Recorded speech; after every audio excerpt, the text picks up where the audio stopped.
Well, hello. Welcome. And welcome to the show, y'all. I believe this is chapter 4 or 5. I think it's 5. I say 5. We'll see. We'll get there. It'll be in the title, I promise you. You already know that.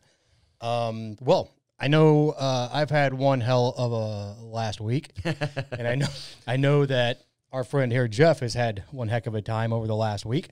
So Such is life. I think we're going to talk about last week. Okay. Just a little bit. Whenever I say last week, I mean from what? Last Wednesday to today. Well, it would be last week to now. Yeah. Not such a calendar date. Week from the time we meet to meet.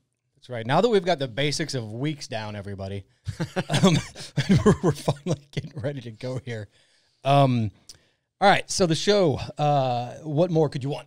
If you're new here, we want to say hello and thank you for stopping by. Title of the show is a play on the ego and a play on consumerism and how the two play together. Absolutely. And how they mess us all up. And we do it all ourselves. That's true. So that's the show here, and I guess that's it. Are we ready to go? Let's do it. All right, cool. So this past week, I've been married for a long time. Been married for what I consider a long time. Yes. I've been married for 25 years. I've been with this woman for almost 30. It's a long time. Just in case anybody needs some math there, I'm 43. Especially in today's time, because that's not statistically normal, but congrats to you both. Well, thank you. And I'm just realizing how we made it here. Well, it's sad that it's not a statistical norm now that we have to say that, because marriage is now technically a quarter flip. You got a 50-50 shot. And depending on your occupation, you're taking up to 60s, 70s, and even in the 80s, depending on what you do. Yeah. For the longest time, pardon my stammer there, I wanted to keep being married because I'd been married for so long. Mm-hmm. It was a pride thing, I think. I guess that's pride. I don't know. Well, I mean, probably 1, pride. Yeah. 2, you don't want to be divorced, which I don't think anybody at the end of the day who has been it or not, you probably don't, but realize that maybe it can't be solved. But no, I say more so is in 3 of the points is it's like your comforts. Like that is what you've known. Yeah. And it's kind of like we talked about last week. Like who defines you, what makes you is like your character. Yeah. That is like an essence of what does make some of us. We are married. We're fathers and mothers, and that pulls it together. And it's like, okay, now if you weren't married, what would you be again? Yeah. It'd still be you, but that's a lot of how people think. I think for the longest time, okay, it's sort of weird how these things play together, but just hear me out for a minute.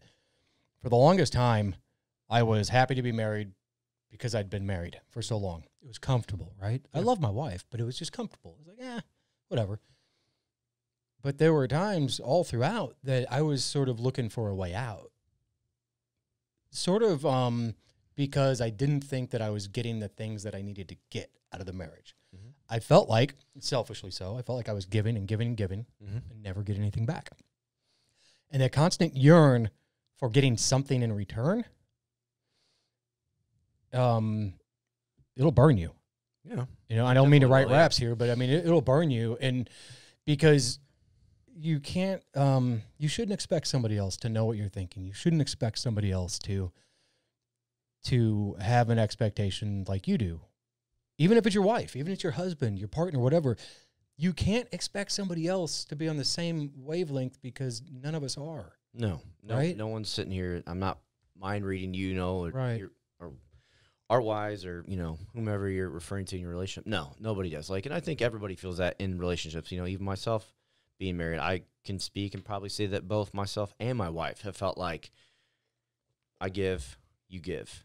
Well, or you take, you take. I think that is just part of the norm of the relationship of just how you progress, but you, in time, you find the balance of give, give, take, take. Yeah. You know? Yeah. That you both do, and then it's because life is a balancing act, and so is, you know, marriage and everything else. You are balancing everything to be on that playing field with each other. Yeah. So I was finally able to get off of a medication that had been causing me a lot of fatigue, a lot of just slowness. Like my brain wasn't functioning at the right speed, and I knew it. And I was so frustrated because I'd knock things over because I was shaking so badly. Or just many things were happening. Well, I got off one of those with the help of the VA. I said, listen, this isn't working. Let's try something else.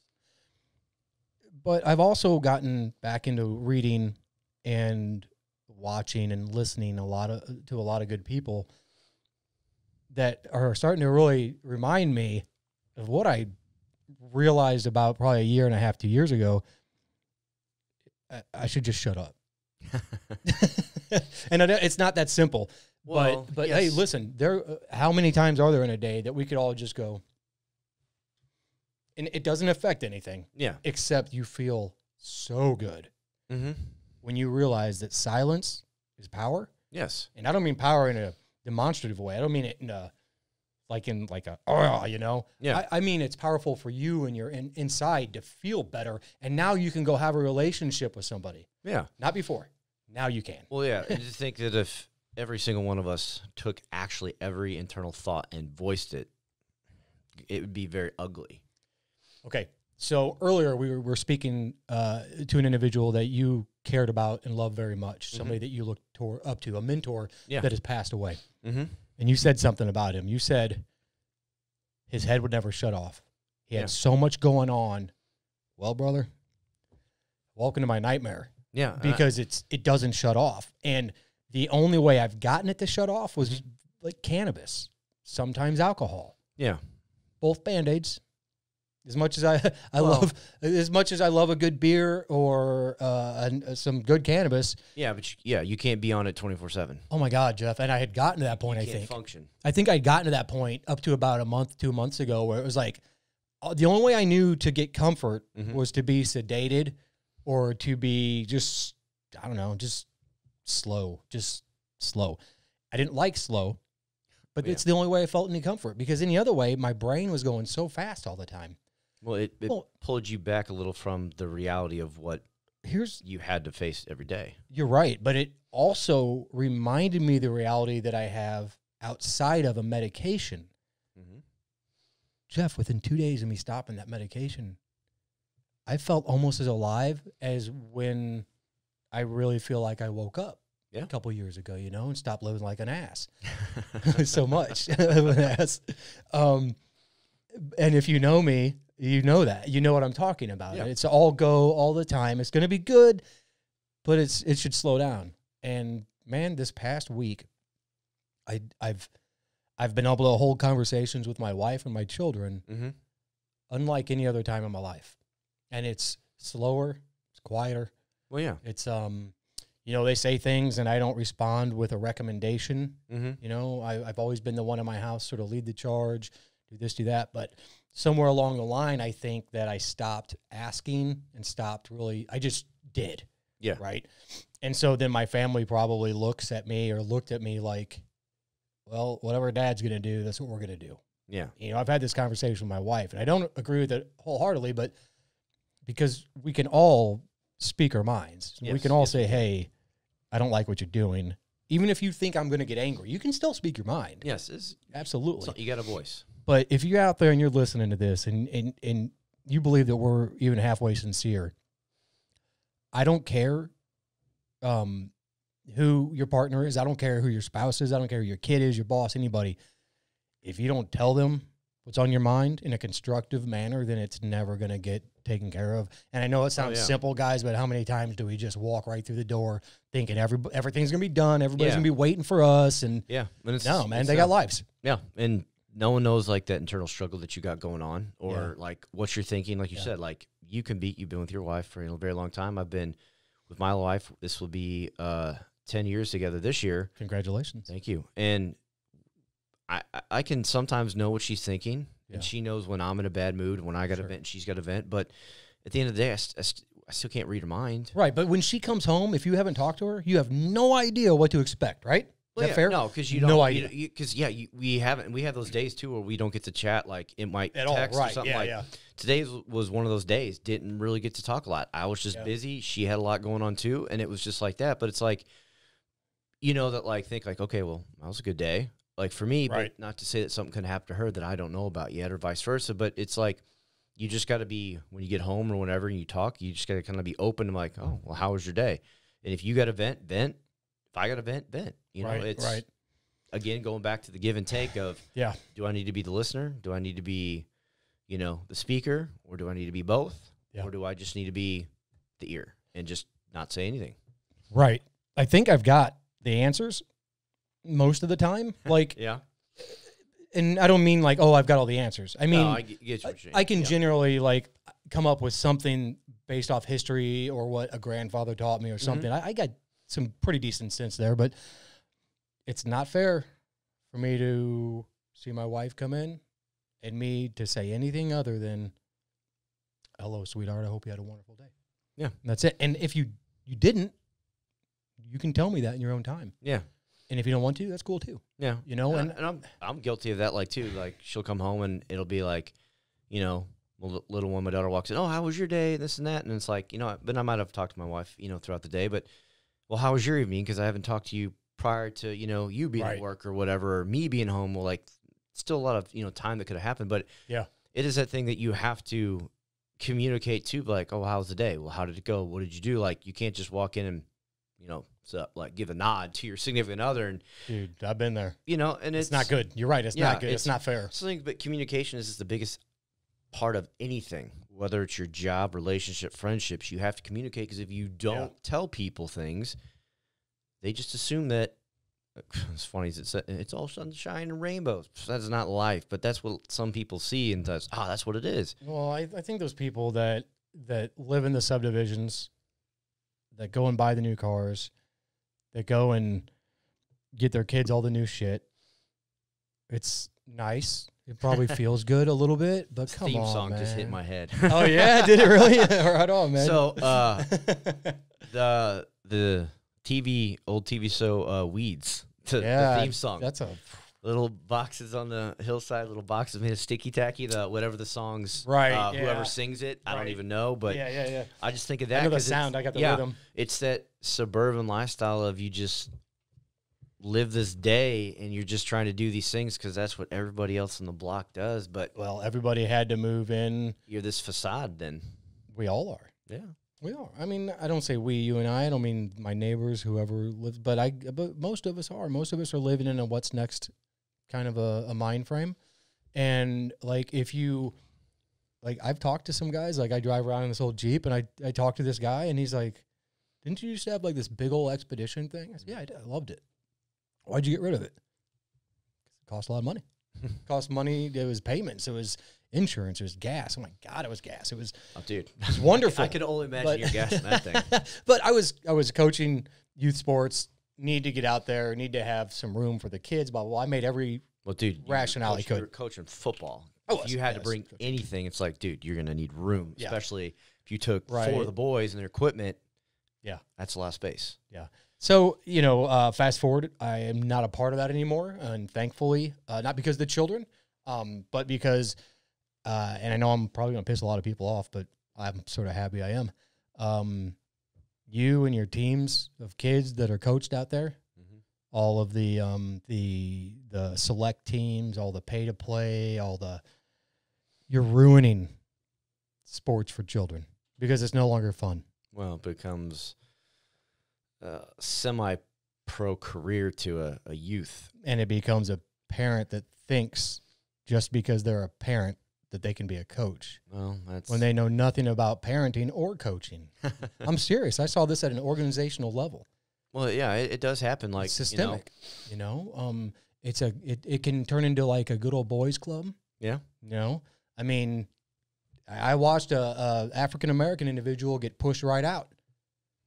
And he wasn't the right guy. Sad thing. They took his team and they gave it to another guy, a white guy. because they're all a bunch of white, good old boys from here locally. They don't want anything different. And when I started telling my assistant coaches, hey, you better stop calling that kid a son of a bitch. Yeah. You better stop calling your own son a faggot. And I called these coaches out on my practice field. Well, yeah, right in front of everybody. You can't be talking to kids that way, let alone you shouldn't even be talking to other grown adults that way. They can, and you know what? If you know where I'm from and you know the city I'm in, then you know exactly who I'm fucking talking about. Well, and I've been waiting for them to come to my door, too. I'm neighbors to you, somewhat neighbors to your town, but I don't. But, you know, I know, man. Things like, it's horrible to watch, though. Yeah, like, and that's the same things that even grown adults say to other adults that shouldn't be said, let alone in children's sports, because you're taking a young mind that has not been molded that is going to see this. And there's 10 times more pressure to that level now as, like, when we were kids and played sports. Yeah. Like, I've trained kids as young as 7 to help them with sports development. You know, they're not sitting here lifting for each level. You're just doing drills and things to coordinate and help better them for the sport, injury prevention. That I never did at that age. It wasn't until high school. And then you got guys that kind of knew what they were doing in the coaching realm to teach you those things that were like, you know, collegiate athletes themselves. But like now they're a full-blown, you know, strength and conditioning coaches to junior high levels, or these kids going to these camps, which I'm all for. Right. To develop a kid, because that could provide them great opportunity, an education. Yeah. But it also, too, at the same time, it has to be fun for those kids. Like, it's not, oh, you're going to do this because this, and this. And, like, that was like when I was a collegiate athlete. One, I got hurt, and it just stopped becoming fun. That I walked away from the sport, told my coach, I'm like, yeah, you know, I'll lose my scholarship. I'm thinking in my head, but it was not worth constantly getting hurt, but the fun just was gone. Yeah, I think that's probably true in anything, right? I mean, if you keep getting stumbling blocks, you keep getting injured, at some point, I think all of us have to go, well, maybe I can't do this anymore at this level. Maybe I have something going on with my body that's telling me, hey, sucker, stop. That's like any pro athlete. That's their full role. Like, they can't play until they die doing it. They're literally have played such a high level. Their body is done. You know, they might be 36, 38 years old, but age-wise, their body is like, you know, 60 now. Yeah, man. Because you want the Helen back. Yeah. But that was your job, and I get that. You know, that's not, but a child should never have to treat their body in the sport that they're doing as a job until it's a job. Until that's like your $1 million paycheck, just lay it on the line. But it should never be that way. And that's sad that those things, I know they happen. It happens in every small town USA. No matter where you go, I'm sure it still happens. I'm sure I can talk to my buddies in some of their kids' sports and things, but it's the reality. It's become more competitive. But two, as you probably can attest, it's become more of who's got the bigger bank account to roll this team to do this. It is. Well, not everybody's got, you know, just money flowing out of their pockets to throw at their kid to do this.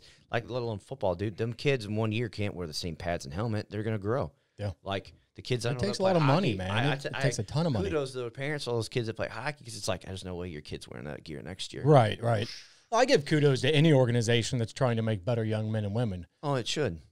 What I don't give kudos to are the grown-ass men that act like little fucking kids. Like little fucking kids. Well, they're trying to relive your glory days. That's it. In a sense. They're all townies that never made it anywhere.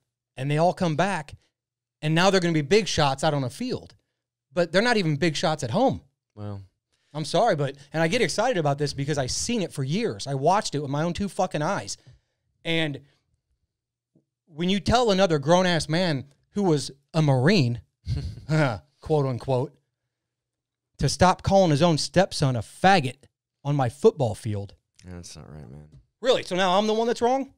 Exactly. That's the problem. The good old boys clubs run everything around, not just around here, everywhere. Well, it's just the generational things of flows over, and it's expected that this is going to continue to happen. And that's the same with, you know, companies. Like, you think of whatever in the world, like, you're going to go to that way, you're going to stick to that. It just is. But no, it should never become that thing with kids that they don't do good. Like, yeah, they're going to mess up. They're not going to run the perfect play. Guess what? Even the guy on the NFL field does not run the perfect play.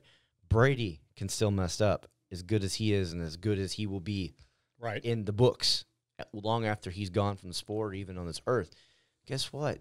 They're kids. And that's a hard thing. I think in this day and age, there's too many things, let alone with technology too, but kids don't get to be kids as much anymore, let alone also the bullshit we as parents have to put them through, that to think like, we were kids, like you talked about before, like I could ride from one end of town to the next. Yeah.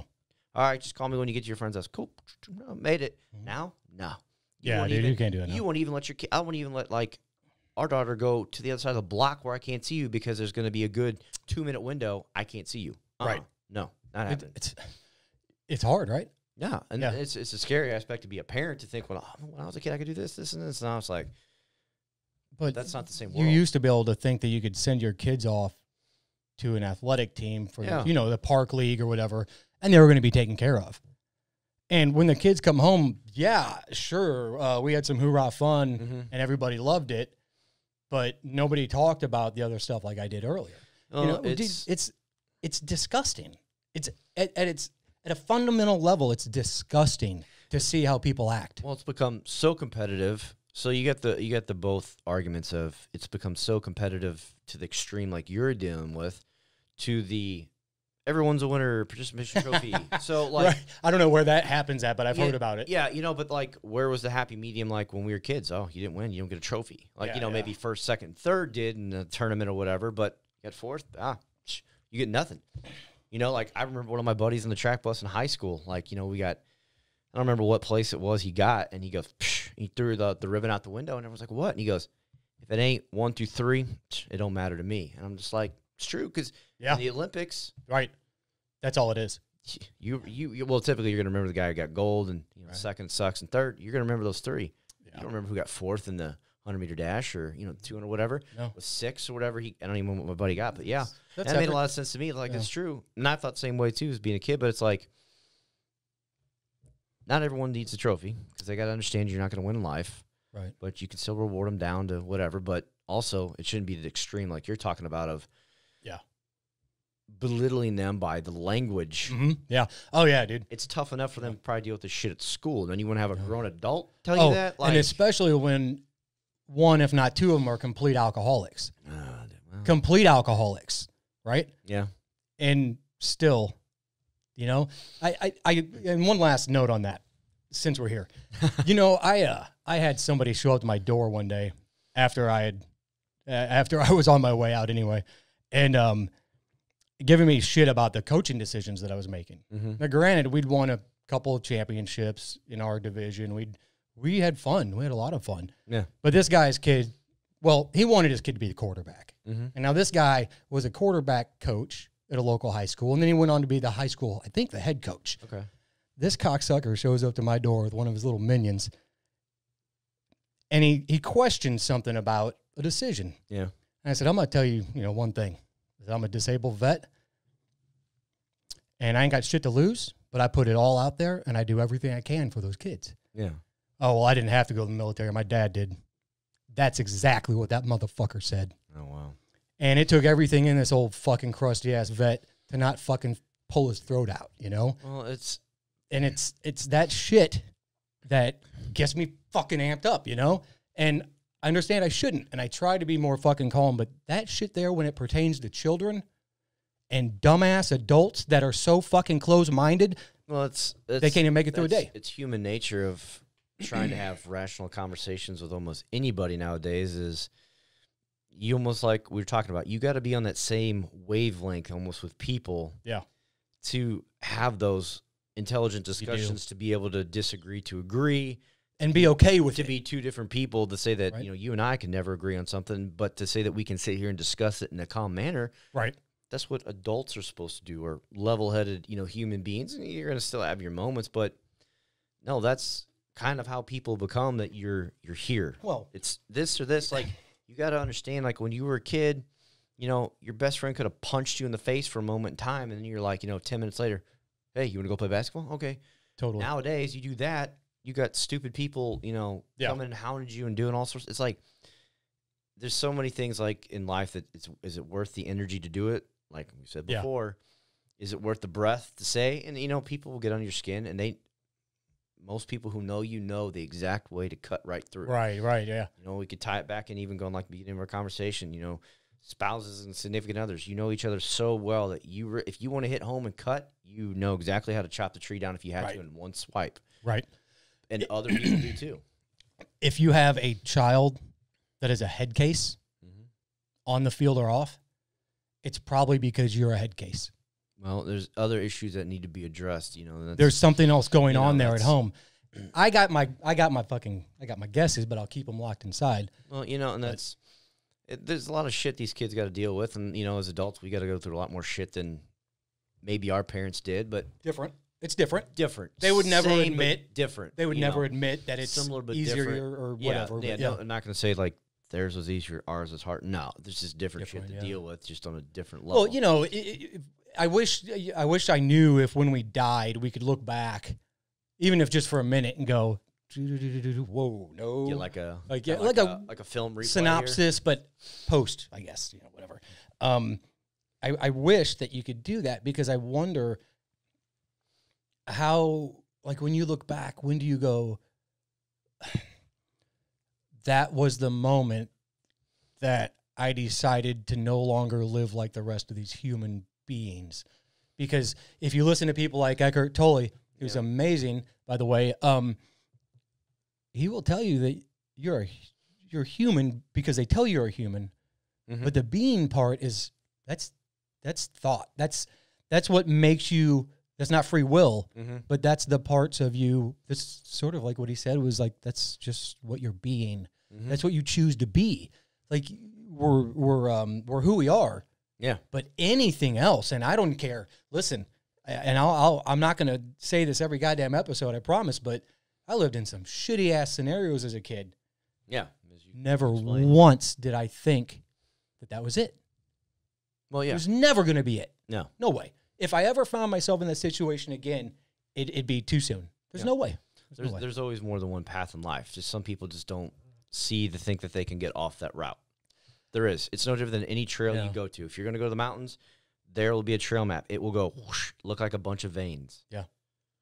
It'll go off in different ways. Yeah. You choose what you want to do. Yeah. Now, sometimes you get stuck on one and you got to crawl through some brush and shit to get out and get on a new path, which that is part of life, or that's life testing you. And that is the path. And it's no different than like what you're saying with, you know, Eckhart, but like Alan Watts and all these other people said, like those moments of awakening when it's like, that's it, dude. And I wish I could look back and see that moment. Yeah.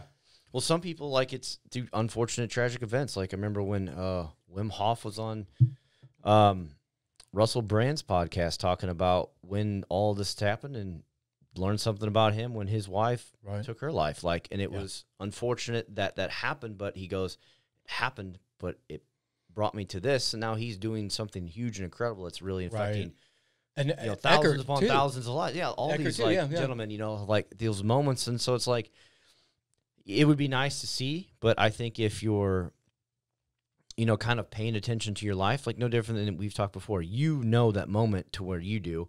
I don't know the exact time frame, but I know the difference of when the first Jeremy I met, if we're gonna kind of lump ourselves into different. Let's not do it on here, but I want to hear about that one day. No, like when I first met you at the gym, I know. And then the harder times to the creation of, you know, the company, and then down the road, like you can see different versions of yourself as we become in life. Yeah, I was trying to find out, like, okay, I want to work with these guys on this brand or this company. Okay, this company wants me to help them build this and do that. And I found myself being really good at it. Like, okay, cool. Yeah, I believe in what you're doing. I can get somebody else to buy into this because I believe in it, and I'm not lying. Well, that was all preparation for now. Yeah. When I could do it for myself. And I'll be gosh damn if it's still not the best decision I ever made. Yeah. Just because, like the conversations we have, you can't make some decisions for yourself. Yeah. And sometimes that makes me feel very helpless. You know, like, I know that's the way that people do it. You go to work, you get a boss, you do all those things, but I'm not quite certain that's the way that humans are supposed to live. Like, where all you do every day is go to work. I hardly get to see my wife. Yeah. Come on, man. That's horrible. So have less. Don't need as much. And guess what? You can be happier. I promise, man. It's a double-edged sort of it life is. that It people is right. fold. Like you want these things, and to get those things, you have to do all these things, and you sacrifice those things to get those things. Yeah. Well, then you either want more things, and it's not, like it's just the ever balance of life. Well, and I think that we're all guilty, whether you think that you've reached some state of enlightenment or whatever it is. Mm-hmm. We're all guilty of listening to self-talk. Yeah. Right. And I don't think I've ever been a self-doubter, mm-hmm. but I've definitely not been proud of myself for the steps I took. I've definitely overlooked some strides that I had made at the time. Yeah. And I think that ends up getting so twisted into the next thought. And then that gets so twisted into the next thought. Next thing you know, you're just miserable. All you can think about is what you think happened, what maybe did happen, what's going to happen. When is there ever time to just fucking be here? Well, you got right? Like we are right now. This is the most fucking here moment of my week. Yeah. We just got to take those moments of, obviously we've said this before too, and don't think we're just trying to repeat ourselves, but we have a past. We have the present. We have the future. You're going to think about the future because that is just human nature. You're going to plan. You're going to think about the past because you got good and bad memories, and you're going to reflect, and that's how we've got to this point in time. But you're exactly right. Yeah. The present and the future and the past are all now.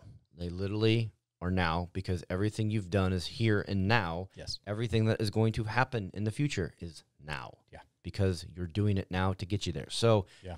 And that's not technically all my words. It's a lot from Alan Watts, but of paraphrase, course. But through time, but that's something I always think about too. Like, what you're doing now is going to radiate back in time and forward in time. Because what you do now will be the past. And 10 years down the road, what you did that one moment of now can be, it's good, powerful. Good or great. Yeah, it's something to think about. Like, take and sit a moment, like you guys listen to this and, maybe hit pause on us for a moment or after and just reflect on that. It is something that's so just crazy profound, but if you can really internalize that, it is one of those things of like, wow, to think of right here and now has a bigger impact than what we all give credit for. It does. And I think that that we are capable of some really amazing things, Jeff. I think we are. I think that we are capable of so many more things than what we could ever imagine. And I think that the moment that you realize that and the moment you open your mind and you get rid of the control and you get rid of all that stuff and you start reading some people that really know some things, your perspective changes. Yes. And then one day your attitude changes a little bit. And then one day your appetite changes a little bit. Yep. Because our diets, right? This is you. Thank you. I already know you're going with it. So, guys, we talk about our diets all the time. It's always nutritional. It's always food. And Jeff here knows that more than anyone, living his life mostly in the fitness world, whether it be martial arts, Olympic weightlifting, whatever. Excuse me. I need a drink. Sorry. No, you're good. So anyway, gosh, I just lost track of what I was going to tell you. I already know where you're going. Yeah, it's all right. I was getting to at the very, I guess, beyond there was, I heard somebody say something the other day, and it was yesterday, and you watched this too. It was Michael Jordan, at Kobe's thing, his ceremony, and he was talking about when Kobe was younger. And he was first, becoming his sort of nemesis, like the first guy that could challenge him. Kobe had asked him, when did you really believe that you were going to dive headfirst into being the best basketball player you could be? Was it 9, 10, 11? He goes, he's thinking about it. And he goes, I think he asked me if it was in 6th grade. And I said, 6th grade, I was playing baseball. Yeah. I'm just saying, it takes time. Oh, yeah. We all have our own journeys, right? We all have our own paths. But that diet, and I apologize, the diet that we were talking about earlier is all too often surrounding foods. surrounding liquids, good, bad, or indifferent. What they're not including is, Jeff, I mean, I'll just say brain health. Yeah. I'll say what you read, what you listen to, exactly. the lane you drive in. That's what, yeah. So, I said that we need to talk about this. And so this will probably be a whole nother chapter of the podcast. Right on. We'll just briefly touch on it. The world refers to as diet by what you eat and drink. Right. That is basically what everyone sees it as. Let's take it a little further back. Diet. That's your life. What are you surrounding your diet of your life with? People, places, things. Yep. Then the things like you're saying, what are you enriching yourself with?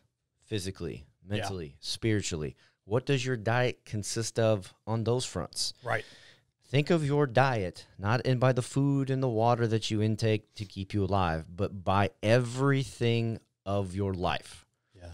That's another thing to sit and pause and reflect on, because you hear diet, oh, what are you eating? How about what are you taking in mentally, physically, and spiritually? Like, who are you surrounding yourself with? What are you doing to advance your mind? Right. What are you doing physically? Like, think of your diet and the aspect of life. And you would just sit there like, I found something and I sent it to Jeremy. I was like, we got to talk about this one night. Like I said, we'll do a whole absolutely. show Sorry on about this. That. Like, oh, dude, I'm like sitting there like, dude, we I know we go on, but think about your life as a diet, and we will touch back on that another time, and we will really break that down into many different facets. But think of your life as a diet as a whole. What are you intaking every day?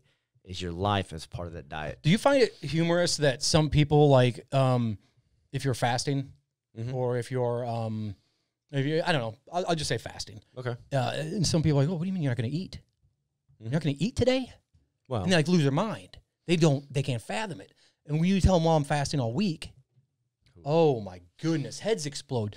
But what they don't understand is when you do that, you're not a slave to the refrigerator. Oh, I got to go get something to eat. Oh, I got to go get this. I got to do that.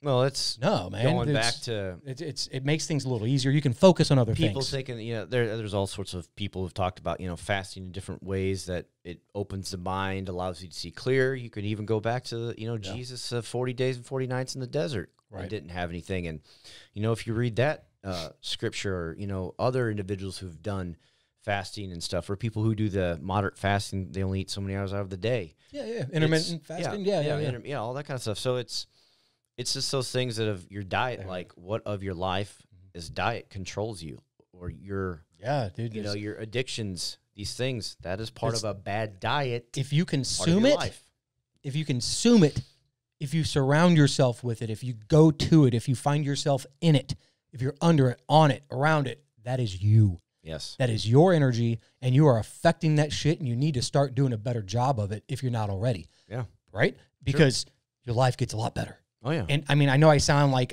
your dad talking to you, but I might as well be.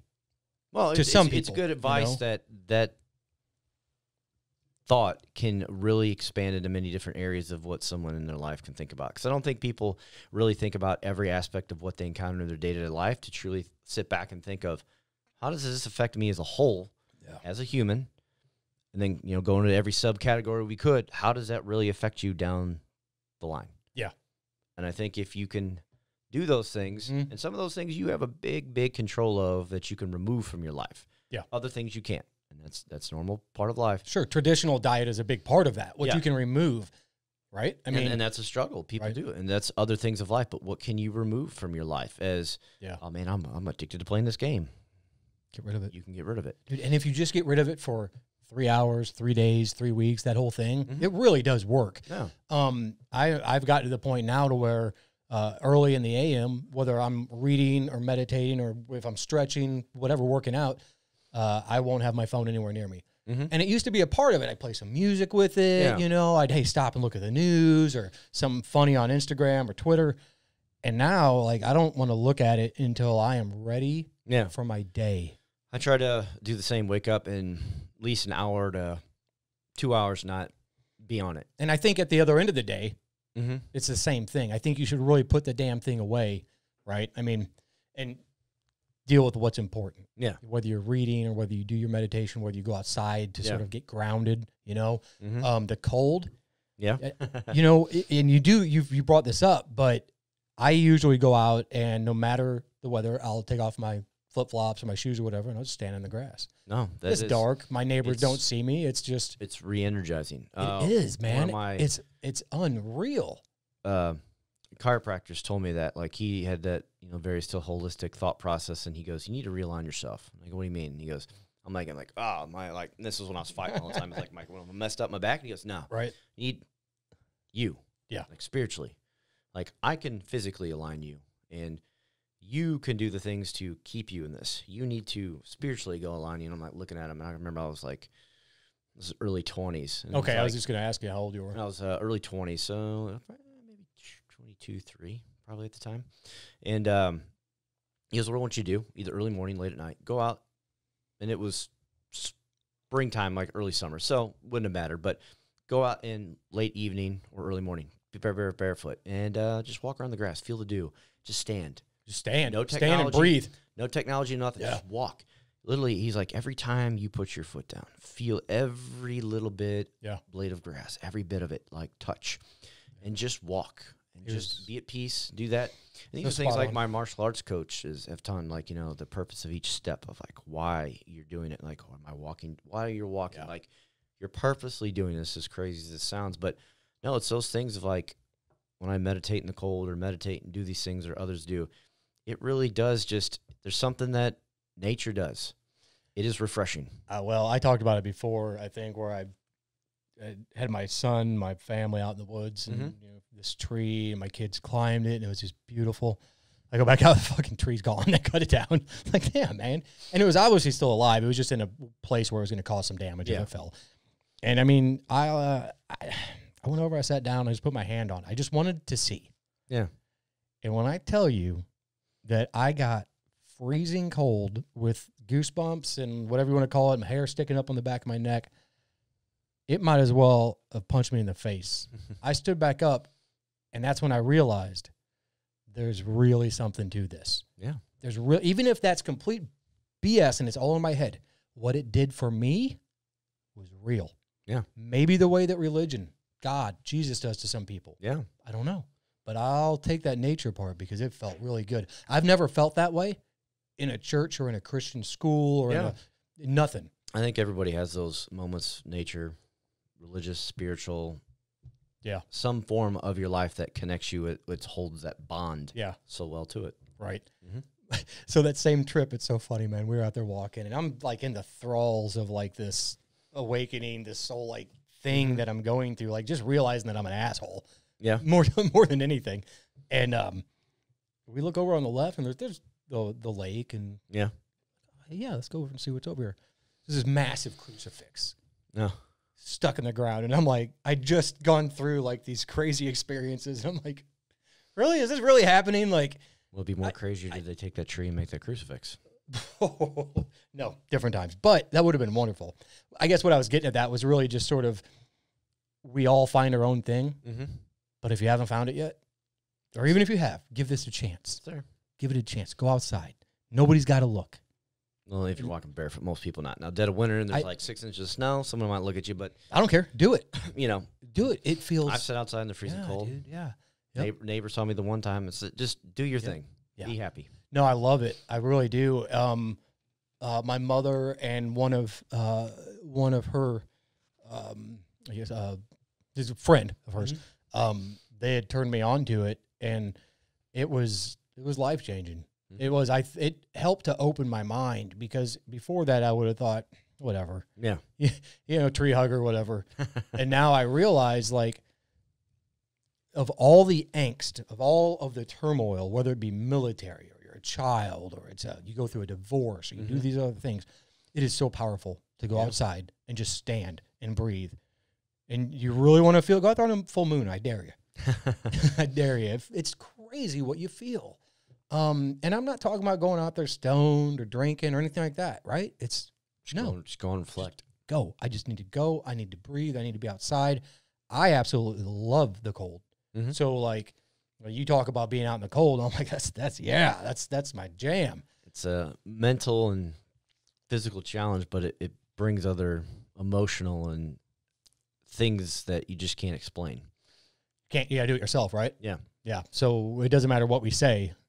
Like we said, yeah, you got to go out and do it. You got to do the work. You got to, even if that work is going outside and feeling like, I don't know, you're afraid of what somebody's going to think of you, if you have neighbors or whatever.